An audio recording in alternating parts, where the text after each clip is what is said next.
ada hukum juga, hukum rohani yang tidak terlihat, tetapi ini akan membawa dampak di dalam kehidupan jasmani kita. Kalau kita dapat menyaksikan Yesus yang hidup di dalam hidup kita melalui karakter dan perbuatan kita, berarti kita tidak mengasihi nyawa kita sendiri, karena kita melakukan semuanya untuk Tuhan. Jadi, ayo Bapak Ibu Saudara, kita harus menyadari kenapa pada saat itu Lucifer melakukan pelanggaran, memberontak, Allah tidak langsung menghukum. Kenapa justru membiarkan? Justru kita harus menyadari Allah membiarkan, tidak menghukum, karena Dia harus bisa membuktikan. Dan apa buktinya? Bapak, Ibu, Saudara, dan saya, kita harus bisa meneladani pribadi Tuhan kita Yesus Kristus yang taat sampai mati di kayu salib, supaya kita bisa membuktikan bahwa memang Lucifer bersalah.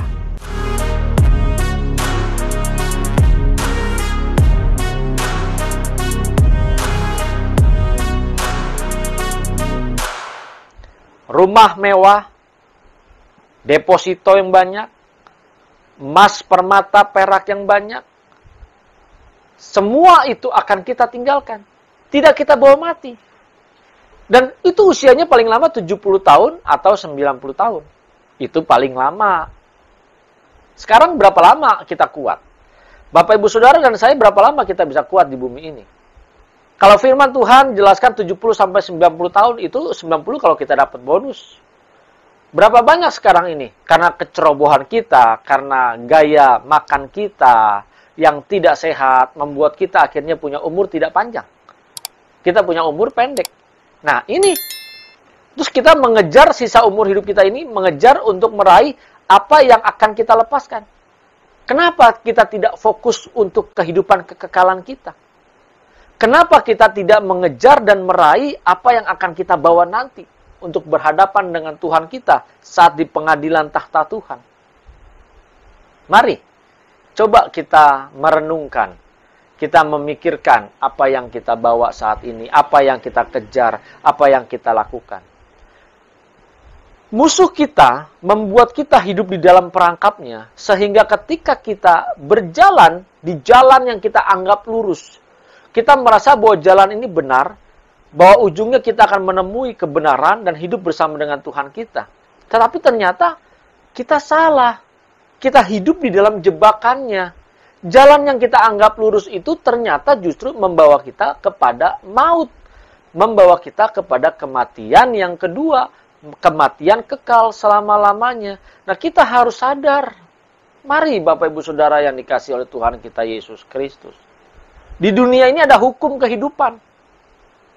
Siapa yang rajin, pasti dia akan memperoleh dan menerima hasilnya. Dia ulet, dia kerja keras, dia pasti akan menerima.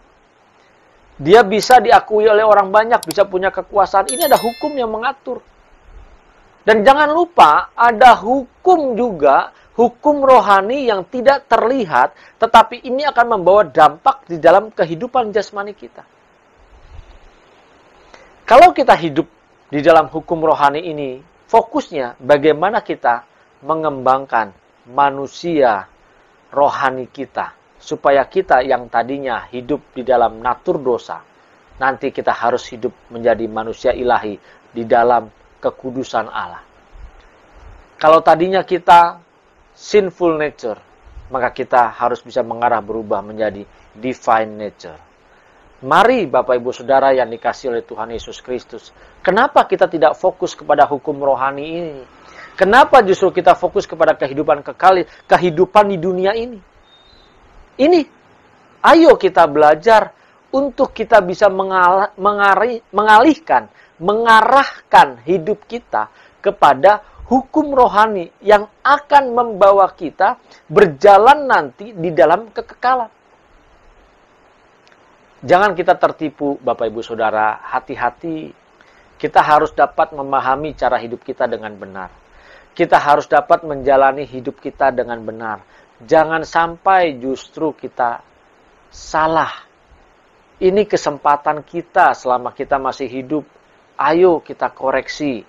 Kalau hidup kita selama ini kita menuntut atau kita mengikuti setiap tuntutan dari daging kita yang berasal dari dunia ini akan membuat kita menjadi sama dengan dunia ini. Bagaimana kita dapat mengalahkan musuh kita kalau cara hidup kita yang kita adopsi, yang kita ikuti selalu dari cara hidup dunia?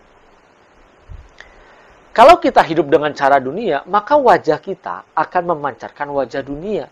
Kita akan menjadi sama dengan dunia. Kalau cara hidup kita mengikuti apa yang Bapak kehendaki, mengikuti apa yang Bapak inginkan, kita belajar firman dengan benar, kita berjuang agar bisa memiliki wajah yang serupa dengan Tuhan kita Yesus Kristus.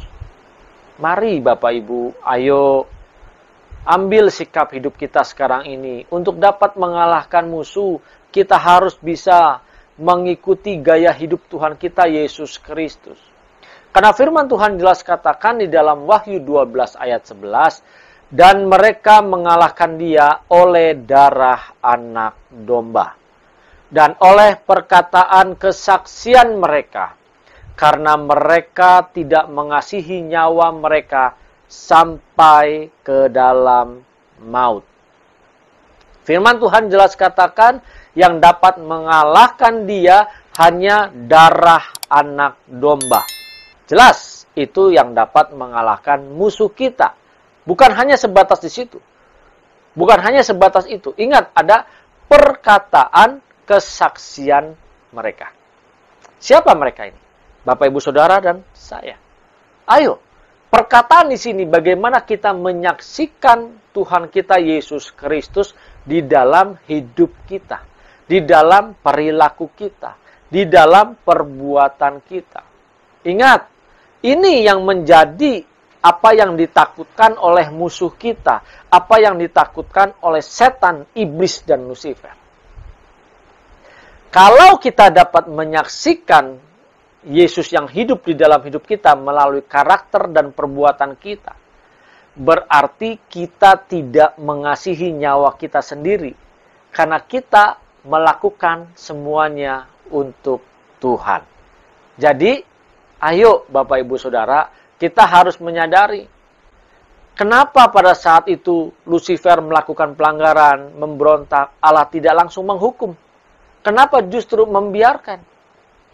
Justru kita harus menyadari Allah membiarkan, tidak menghukum karena dia harus bisa membuktikan. Dan apa buktinya? Bapak, Ibu, Saudara, dan saya, kita harus bisa meneladani pribadi Tuhan kita Yesus Kristus yang taat sampai mati di kayu salib, supaya kita bisa membuktikan bahwa memang Lucifer bersalah. Jangan hanya fokus di situ. Adam ketika dia melakukan pelanggaran, kenapa juga Allah tidak langsung memperdamaikan pada saat itu, mengampuni? Padahal kalau pada saat itu langsung diampuni, diperdamaikan, beres kan? Selesaikan.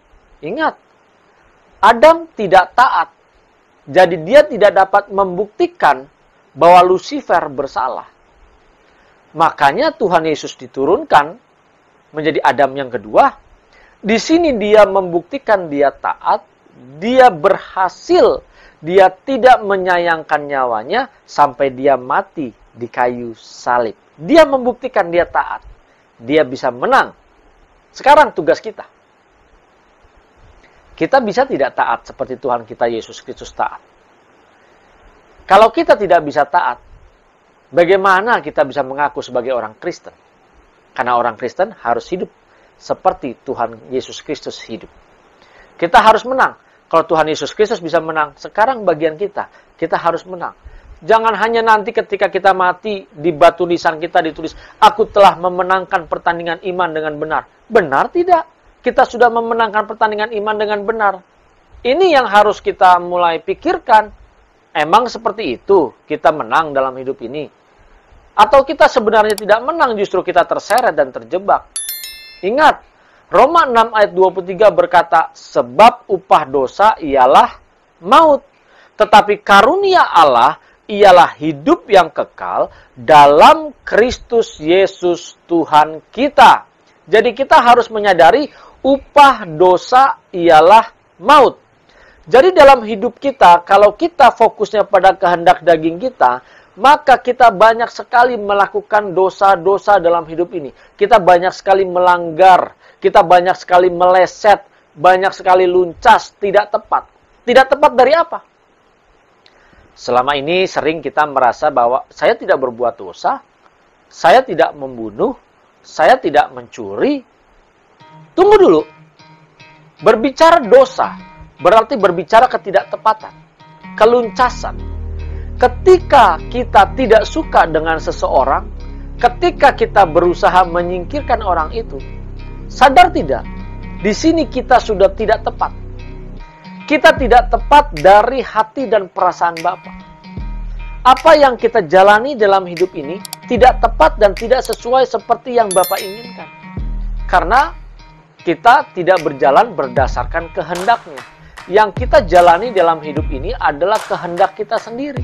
Tetapi kita harus bisa bagaimana menghidupkan kehendak Bapa dalam hidup kita.